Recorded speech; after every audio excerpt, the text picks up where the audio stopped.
Since we were young, we've all been taught to listen to and obey our elders, right? Whether you follow this advice or not can reveal a lot about your character and influence how others see you. However, as we grow up, we realize that there are decisions we must make for ourselves without relying on others. There are people we shouldn't trust, and requests that we hear but don't necessarily have to follow. Join us in this video to uncover today's crime case. Welcome to Crime Documentary Files. On February 18, 2010, shortly after the Chinese New Year, the villagers of Koshan in Gaokhan Town, Liaoning Province, resumed their work after the long holiday. A farmer named Zheng Shensheng went to Sun Changju's house to rent agricultural machinery. As he approached, he heard someone crying out in distress. Curious about what was happening inside, Mr. Shensheng hurried closer. The cries seemed to come from Sun Changju's house. The front door was wide open. As Mr. Shensheng got nearer, he noticed a foul odor. Despite the smell, he held his nose and went inside to investigate. The living room was empty. When he went to the kitchen, he found a man and a woman crying uncontrollably. While covering his nose, Mr. Shensheng looked around and was horrified to discover a severely decomposed body. Zheng Shensheng was bewildered and didn't understand what was happening. He asked the two people what was going on, but they didn't respond. Feeling that something was seriously wrong, Mr. Shensheng called the police. Upon receiving the report, the investigation team quickly arrived at the scene. In the kitchen of Sun Changju's house, they found a heavily decomposed body wrapped in a red blanket. Based on the hair and clothing, the victim appeared to be a woman. Forensic analysis revealed that the woman had died about a year ago. Most of the flesh had been eaten away by insects, making facial recognition impossible. The forensic report indicated that the victim was between 60 and 65 years old. The investigation team then took a statement from Zheng Shensheng, who said he knew nothing about the situation and found the two people crying beside the body when he arrived. After questioning, the police learned that the couple were Sun Liang and Wang Lan. Sun Liang was the son of the homeowner, Sun Changju, and Wang Lan was his wife. Wang Lan and Sun Liang explained that they had been working in the city of Yingkou for over a year. During the Chinese New Year, Sun Liang had to work shifts at the factory and couldn't visit his hometown. The factory had a policy of giving compensatory leave, so after the holiday, he had a few days off. Taking advantage of this, the couple decided to visit their parents without notifying them in advance to surprise them. When Sun Liang arrived home, he found the place eerily quiet. He called out repeatedly but received no response, leaving him deeply puzzled. He walked around to look inside, but all the windows were tightly shut and curtained, making it impossible to see anything. Just then, a breeze carried a foul odor to his nose. Sun Liang tried calling his parents on the phone but couldn't reach them. Growing anxious, he broke down the door to check inside and stumbled upon the horrifying scene. Despite the severe decomposition of the body, Sun Liang guessed it was his mother because the clothes the person was wearing were the ones he and his wife had carefully bought for her at the market. To confirm his suspicion, the police had the forensic team take hair samples for DNA analysis against Sun Liang. The investigators then closely examined the kitchen area. They noticed a patch of cement on the floor near the woman's body. The cement job was uneven, indicating the work was done poorly. Additionally, there were multiple cracks on the surrounding floor. Based on these details and their extensive experience, the investigation team believed something might be hidden beneath. They immediately used sledgehammers to break the cement. As expected, they discovered another body underneath. The police suspected this was the body of the homeowner, Sun Changju. Forensic analysis revealed that this victim had head injuries, likely from a blunt object. The time of death for both victims was relatively close. However, since the woman's body was exposed to more external factors, it decomposed faster. The warm clothing indicated that the deaths occurred during cold weather. DNA analysis confirmed the victims were Sun Liang's parents, Sun Changju and Liu Suying. The cause of death for both victims was determined to be mechanical asphyxiation. Although Sun Changju had head injuries, the forensic pathologist stated that they were not severe enough to be fatal. The entire house showed signs of a thorough search. Drawers were pulled out and clothes were strewn across the floor. Initially, this pointed to a robbery-motivated murder. Information gathered revealed that the Changju household was one of the wealthiest in the village. Besides income from renting agricultural machinery, they also lent money at monthly interest rates. Socially, the victims were well regarded. The crime scene was a single-story house with a relatively large area, featuring 2 bedrooms. The first bedroom had no bedding and appeared unused. The second bedroom had a framed photo of an elderly couple, identified by Sun Liang as his parents' room. On the bed in this room were some paper scrolls with Chinese New Year couplets, 2 of which had fallen to the floor, one appearing crumpled. Based on these details, the police suspected that the crime occurred shortly before the 2009 Lunar New Year. Typically, people start hanging couplets on the 23rd day of the lunar month, so preparations usually begin a few days earlier. After thoroughly inspecting the house, the police did not find anything that could be the murder weapon. Sun Changju's house had no perimeter wall or gate, and there were only a few scattered houses nearby.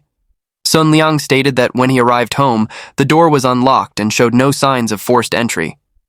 This indicated that the perpetrator might have entered the victim's home during the daytime when the door was open, or they could have been someone familiar to the victims who was invited in. The attacker then took advantage of the victim's lack of vigilance to strike. After the attack, the perpetrator carefully secured the windows, drew the curtains, locked the main door, and then left. What puzzled the police was how 2 bodies could remain in the house for so long without arousing any suspicion from the neighbors. When questioned, the neighbors said that they occasionally smelled a strong odor, but attributed it to the nearby garbage dump, assuming the smell came from there. Since the house had been abandoned for a year, it was covered in thick dust, making it impossible to find any suspicious fingerprints or footprints. The most effective investigation method now was to analyze the social relationships of both victims. According to their son and the neighbors, Sun Changju and Liu Suying were very friendly and seldom had conflicts with anyone.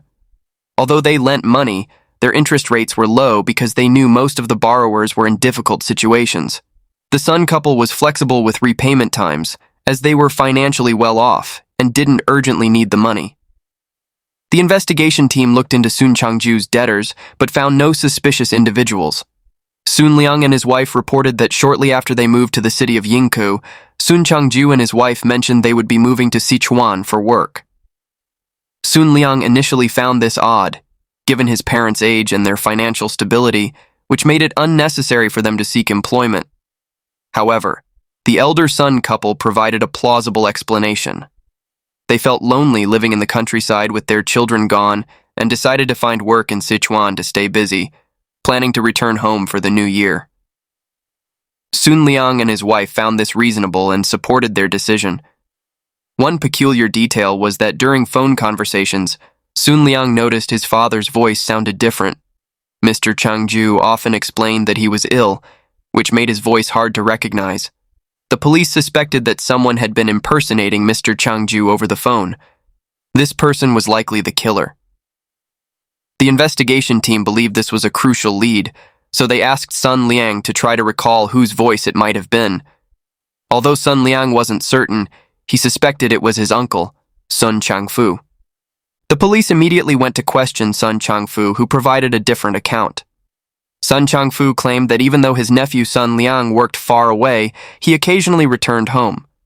Moreover, the relationship between Sun Liang, his wife, and Sun Changju wasn't very good. The four often had conflicts, which eventually led to Sun Liang and his wife moving out.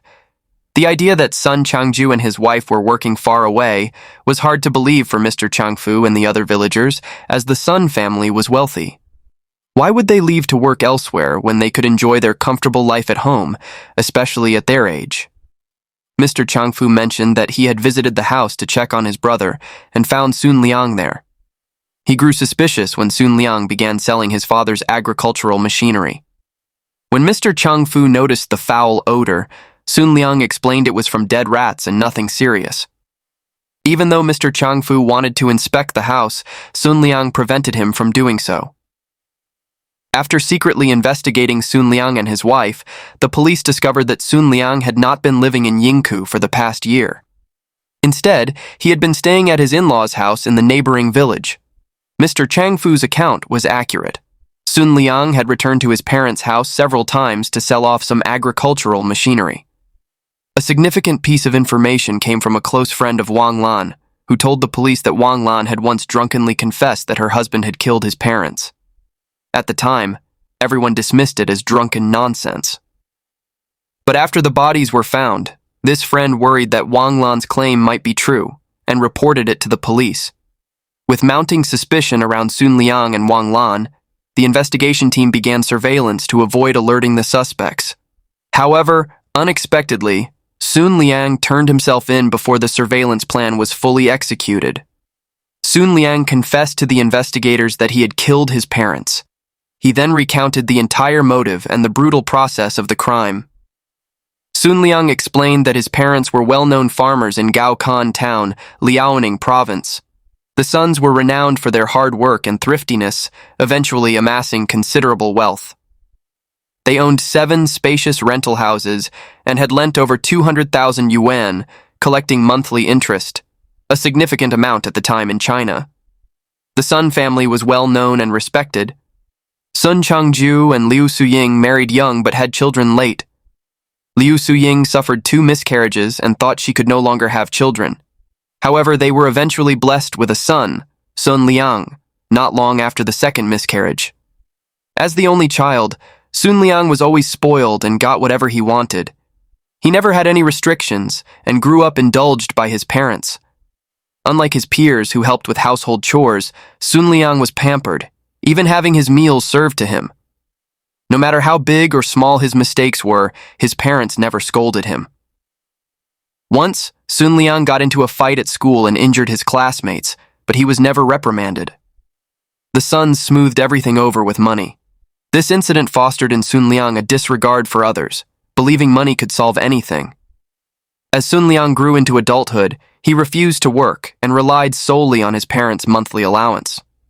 Without a stable job and not being particularly good-looking, he was shunned by the local girls. Sun Liang was timid and turned to his parents for help with any problems. Despite this, his parents never complained and always met his needs. In 2002, when Sun Liang turned 22, most young men his age in the village had already found jobs, gotten married, and started families. In contrast, Sun Liang continued to lead a carefree, indulgent lifestyle, much like a child. This worried Sun Changju and Liu Suying about their son's future. They feared that once they were gone, Sun Liang would squander their wealth if he didn't start working. Neighbors advised that a man naturally matures and takes on more responsibility once he gets married, so Sun Changju and Liu Suying began urging their son to find a girlfriend. However, Sun Liang had no experience with love and had never even spoken to a girl. As a last resort, his parents decided to arrange a marriage for him. Despite many marriageable girls in the village, all refused when they heard Sun Liang's name, not wanting to marry a man who couldn't take care of himself. This deeply disappointed Sun Changju and Liu Suying, who worried that if their son never married, he would never change, and their family line would end. Mrs. Wang from the neighboring village, knowing that the Sun family's only son was still unmarried, offered to help. She approached Liu Suying and introduced a young woman named Wang Lan. According to Mrs. Wang, Wang Lan was a beautiful girl, but because of her family's poverty, she was always busy helping at home and was not well known. Mrs. Wang described Wang Lan as gentle and obedient, never defying her elders. Impressed by these qualities, Liu Suying asked Mrs. Wang to arrange a meeting between Sun Liang and Wang Lan. The next day, Wang Lan, dressed neatly, met Sun Liang at a small park in town. Upon seeing Wang Lan, Sun Liang was captivated by her beauty, but he couldn't control his emotions and stared at her, making Wang Lan feel shy. Despite this, Wang Lan liked the seemingly simple-minded, kind-hearted young man. Wang Lan, whose parents were unhappy and whose mother often suffered from her father's abuse, thought marrying a simple-minded man might not be so bad if it meant a peaceful life. Shortly after their first meeting, both families began discussing wedding plans for Sun Liang and Wang Lan. In March 2002, fireworks lit up the sky in front of the Sun House as Sun Changju and Liu Suying's long-held worries about their son's future finally dissipated. Wang Lan, with her lively personality and eloquent speech, quickly won over her in-laws. Sun Changju and Liu Suying were delighted with their beautiful and virtuous daughter-in-law, confident that she would bring new life to the family and help transform Sun Liang. However, the family's happiness was short-lived. Wang Lan soon began to change, exhibiting very unusual behavior. She started to oppose her in-laws and became rude to Sun Liang. One night, less than a month after their wedding, a young man from the village invited Sun Liang to play mahjong. Sun Liang wanted to decline as it was already late, but Wang Lan sweetly suggested that they should go out for a bit since staying home all the time was boring. Easily persuaded, Sun Liang took Wang Lan to play mahjong, and they didn't return until midnight. When Liu Suying found out that Wang Lan had been out playing cards all night, she was furious. During dinner, she questioned Wang Lan about how she could stay out all night at a gambling den, especially so soon after getting married. Sun Liang quickly defended his wife, saying he had been with her the entire night and there was nothing serious about it. However, Liu Suying couldn't accept it. She found the situation disgraceful. From then on, Liu Suying's impression of her daughter-in-law began to change. Wang Lan did not seem as innocent as the matchmaker had claimed. After some investigation, Liu Suying discovered that her family had been deceived. Wang Lan was actually a reckless woman who smoked, loved gambling, and frequently associated with unsavory individuals. These vices had led to her being shunned by the young men in the village. To get Wang Lan married, her parents created a facade of innocence and bribed the matchmaker to speak highly of her. Wang Lan had no real feelings for Sun Liang, but knowing the Sun family's considerable wealth, she agreed to marry him to live a comfortable life. Even after learning about their daughter-in-law's past, the Sun couple felt they could do nothing. Wang Lan and Sun Liang were already married, and divorcing them would bring shame to the family. Additionally, if not for Wang Lan, no one else would marry their son. They also desperately wanted grandchildren, so they decided to endure for the sake of family harmony. In the following days, Wang Lan and her mother-in-law frequently had fierce arguments. Out of anger towards Liu Suying, Wang Lan began to treat Sun Liang coldly, refusing to let him come near her. This led Sun Liang to yell at his mother, something he had never done before. The constant conflicts disrupted the family's peace. In the summer of 2003, when Wang Lan announced her pregnancy, the Sun family was overjoyed. Liu Suying's attitude towards her daughter-in-law changed, treating her like a treasure. She pampered Wang Lan with delicious food and forbade her from doing any housework, insisting she focus solely on nurturing the baby. However, Wang Lan felt suffocated being confined at home, so she secretly went out to play mahjong or smoke when her in-laws and Sun Liang were away. During this time, Wang Lan met a man named Zhu Fen at the gambling den. Zhu Fen, a 30-year-old man from the neighboring village, was married with children. His economic situation was far better than the Sun family's. Zhu Fen's family owned cars, multiple large rental properties, and ran a highly successful business. Despite this, Zhu Fen had many bad habits. He enjoyed gambling, drinking, and having affairs with other women. Attracted to Wang Lan's beauty, Zhu Fen began to flirt with her. However, because she was pregnant and visibly showing, their interactions remained limited to conversations. In April 2004, Wang Lan gave birth to twins, a boy and a girl. Her status in the Sun family significantly increased. With a grandson to carry on the family name, Sun Changju and Liu Suying focused more on their grandchildren and paid less attention to Wang Lan's frequent outings to play mahjong. One day, Wang Lan had a streak of bad luck and lost all her money at the gambling den. As she left, feeling dejected, Zhu Fen followed her and handed her 500 yuan, saying, "Don't be sad. Take this money and consider it your winnings for today." Then he hurried away.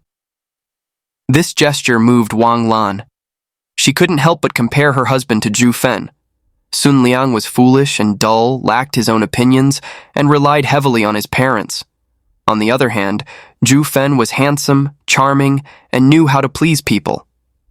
Seeing that Wang Lan did not reject his advances, Zhu Fen intensified his efforts to woo her. He learned her preferences from friends and bought her numerous gifts, which Wang Lan, being easily swayed, found irresistible. From then on, Zhu Fen and Wang Lan began a secret affair, spending nights together repeatedly. There were times when Wang Lan lied about going out to buy clothes just to meet her lover, leaving her 18-month-old twins in her mother-in-law's care. Liu Suying, already elderly, struggled to manage the twins and household chores. One day, she accidentally let her granddaughter fall off the bed.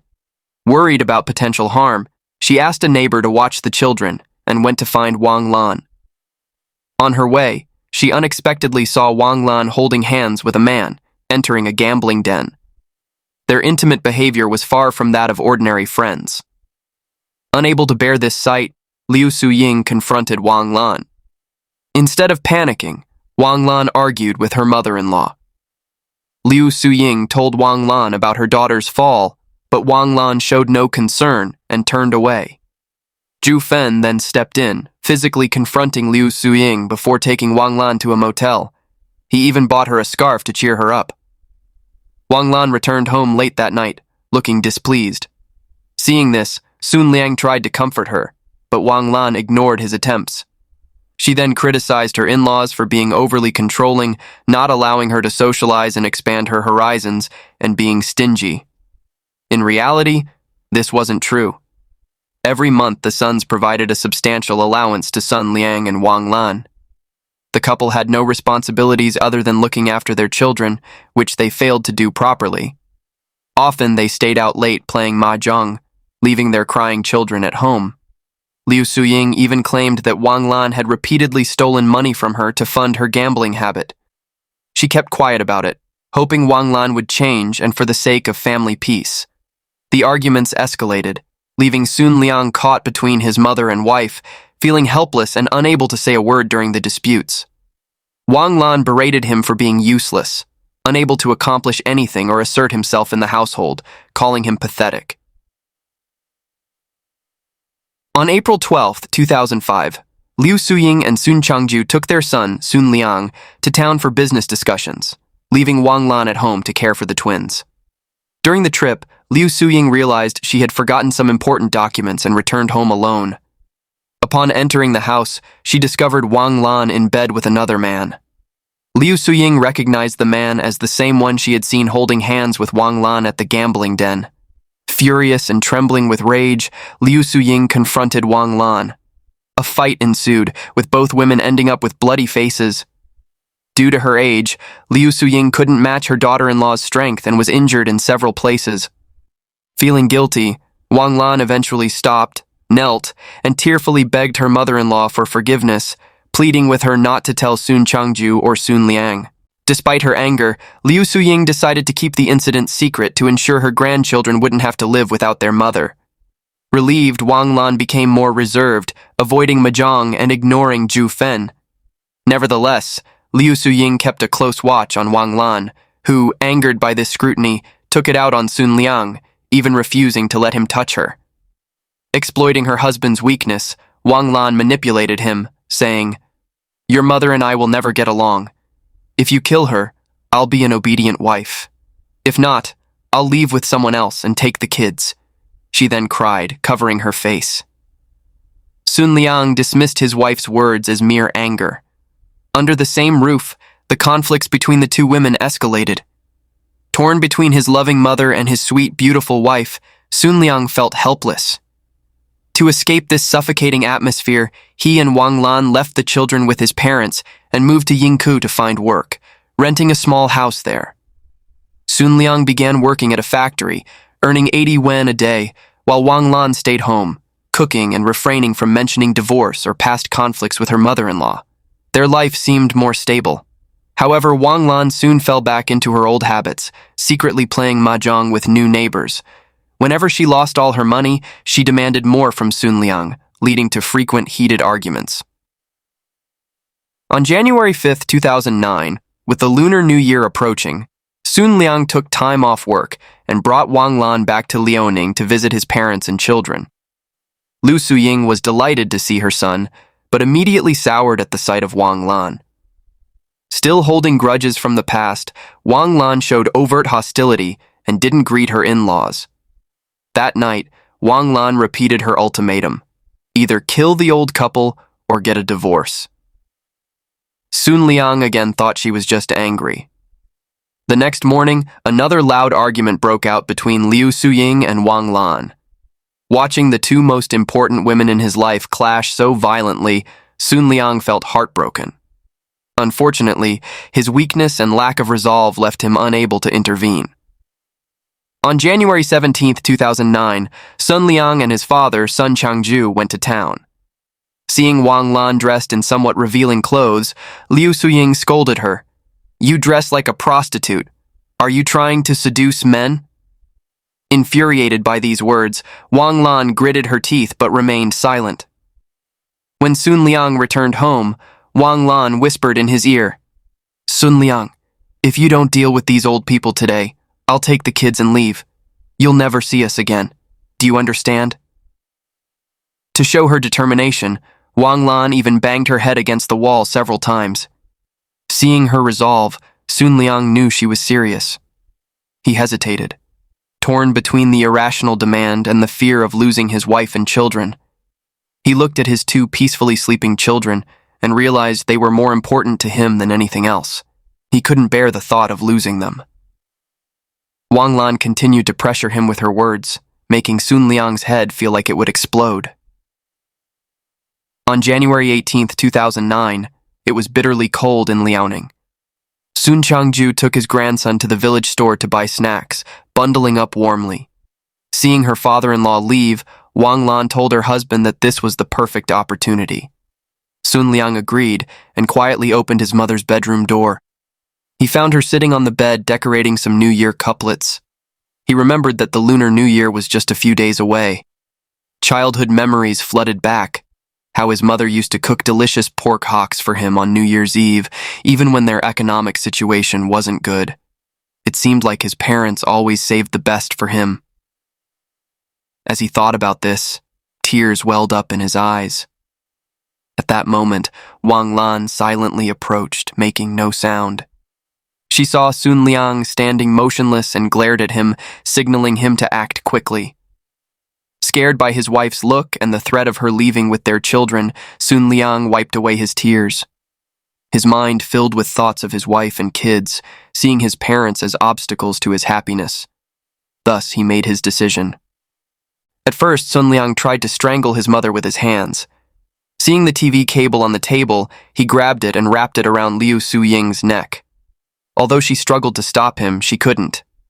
Nearly 60 years old, Liu Suying couldn't match Sun Liang's strength. In her final moments, she could only look at her son in despair as he killed her, passing away in pain. At this point, Sun Changju returned from the store with his grandson. Sun Liang quickly grabbed an iron rod from the kitchen and hid behind the door.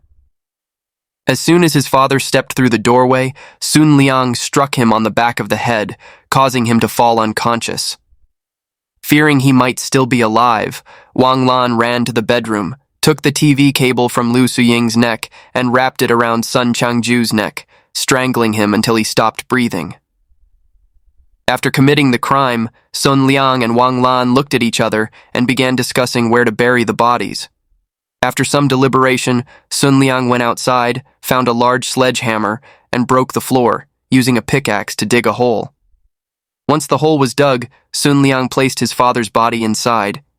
He intended to add his mother's body as well, but the hole was too small for both. So he wrapped his mother's body in a blanket and carried it to the kitchen. Seeing that his mother's eyes were open, as if staring at him, terrified Sun Liang. The couple ransacked the house, took all the valuables, and hurriedly packed up and returned to Wang Lan's parents' house in the neighboring village. The next morning, the children habitually asked where their grandparents were. Wang Lan lied, saying they had gone away for work. Seeing the children's disappointed faces and the festive New Year atmosphere in the village, Sun Liang felt regret and remorse. However, these feelings were quickly overwhelmed by fear, which tormented him throughout that spring. Wang Lan and Sun Liang planned to move the bodies to a distant location on a quiet night. But every time Sun Liang tried to unlock the door, he was paralyzed with fear, remembering his mother's unclosed eyes staring at him. This continued until the end of the Lunar New Year, and the couple never returned to that house. After the New Year, Wang Lan and Sun Liang sold the rice harvested by Sun Changju and his wife the previous season. They also sold the three-wheeled agricultural vehicle parked in the yard. The villagers were puzzled by the couple's actions. A three-wheeled vehicle was essential for farmers, and even if the elderly couple had gone away to work, they would return to farming. How could they let their son sell it? Sun Liang explained that his parents would no longer be farming and that he would find work in the city and take good care of them. The vehicle was unnecessary, so he sold it to use the money for other purposes. On April 9, 2009, the twins' 5th birthday, Wang Lan prepared a large meal, and Sun Liang bought new clothes for the children. As the family gathered around the table, one child suddenly asked for a cake that their grandmother used to buy. The other child also asked for it. Trying to change the subject, Wang Lan quickly distracted them with other treats. It took a lot of effort to make the children forget their request. Witnessing this, Sun Liang quietly put down his chopsticks, stepped outside, and sat in the yard, crying bitterly. He remembered the times his parents had lovingly taken care of him, giving him the best food while they ate leftovers. The more he thought, the harder he cried, filled with regret. He repeatedly banged his head against the wall, cursing himself as a scoundrel and an unfilial son. This time, Sun Liang resolved to move the bodies so his parents could rest in peace. Late at night, when the children were asleep, he and his wife planned to return to the house. However, just as they were about to act, it started raining heavily, with thunder and lightning. Sun Liang shivered, wondering if the heavens were punishing him. As the rain intensified, his limbs began to feel numb, rendering him unable to move. He collapsed and began to cry, asking, "Are my parents cursing me? I'm worse than an animal." From then on, Sun Liang's life revolved around alcohol, the only thing that temporarily dulled his guilt. Drunk all the time, he was plagued by nightmares. Eventually, Sun Liang posted a picture of 2 small coffins on social media with 6 bold words beside it. "My parents will live forever." These posts intrigued many online, but no one could understand their true meaning. On February 13, 2010, on another New Year's Eve, families everywhere were decorating for the new year, with laughter and the sound of fireworks filling the air. But Sun Liang sat alone in front of his computer, wiping away tears as he looked at the image of 2 coffins on his social media account. He remembered how his mother always made a lot of dumplings during the new year, his favorite dish. The whole family used to joyfully gather together to celebrate, but now those times were just a distant memory. Sun Liang went to the kitchen, grabbed a beer, pulled Wang Lan by her hair, and shouted, "It's all your fault! You pushed me into doing something unforgivable, you vile, shameless woman!" When Wang Lan saw the hatred in her husband's eyes and his furious expression, she was terrified and quickly called their 2 children over to stop Sun Liang from harming her. Calmed by the sight of his adorable children, Sun Liang hugged them tightly. He remembered how his parents used to hold him like this, how they never made him suffer, always giving him whatever he wanted. Sun Liang lived in self-torment until the police arrested him. He and Wang Lan had tried to stage a crying scene to frame his uncle, Sun Changfu, who had grown suspicious. Initially, Sun Liang had no intention of confessing and planned to keep the truth buried forever. However, when he learned that his wife had accidentally disclosed the crime to a friend, he realized the police would find out sooner or later, so he decided to confess. Sun Liang believed that confessing might bring him some peace. Despite following Wang Lan's lead, Sun Liang could not salvage his marriage. 9 months after the crime, Wang Lan found a new lover. This new man frequently called Sun Liang, insulting him and pressuring him to divorce her as soon as possible. However, by this time, Sun Liang was no longer concerned about the failed marriage. His thoughts were only of his children and the difficult days ahead. On February 11, 2010, Sun Liang was sentenced to death for premeditated murder. As an instigator and accomplice, Wang Lan received a death sentence with a 2-year reprieve. This case highlights that sometimes letting go is the best option if love no longer exists, rather than hurting others just to please someone who doesn't love you. We should choose the right way to resolve conflicts so both parties can have a better future. Today's case raises many issues. However, I'll leave it to you to discuss in the comments below. Share your thoughts on the perpetrator and the surrounding stories of this case. Thank you for watching today's video. Don't forget to like and subscribe to Crime Documentary Files.